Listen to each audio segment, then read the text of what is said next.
Hello and welcome.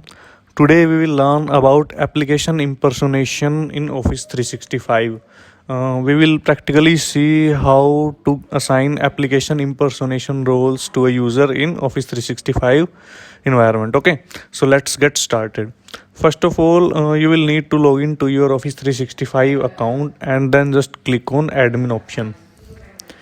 From the Microsoft 365 admin center, you will need to click on exchange, and then you will need to switch on permissions tab, and from permissions you will need to click on admin roles. From admin roles you will see a plus icon. Just click on this icon. Now you can give a name to your role, as I am assigning application impersonation role. Okay, you can give description if required, and then you will need to select the roles. Okay, for selecting the roles just click on this plus icon.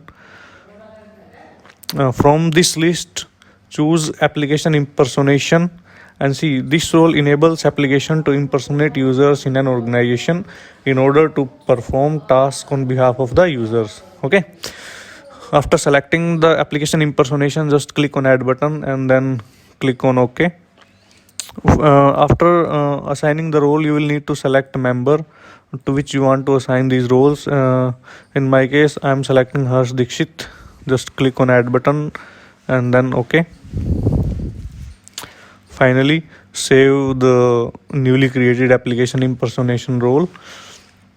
So we have assigned Harsh Dikshit, and as we have assigned Harsh Dikshit the application impersonation roles. So now Harsh Dikshit can perform tasks.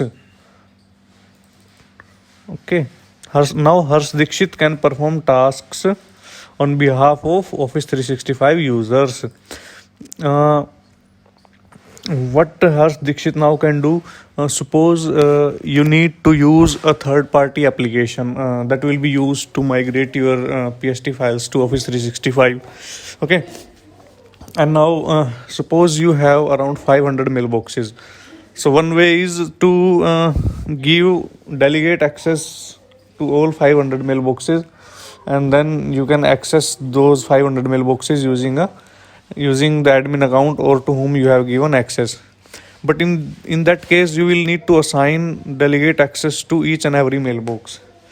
In mailbox impersonation, what you can do, you can just assign mailbox impersonation role to one ID, and then with using that ID you can perform all the tasks. You can migrate your data using the third party application from PST to Office 365 environment. Okay, so at the end mailbox impersonation is used to perform tasks on their behalf. Okay, thank you. That's all for this video.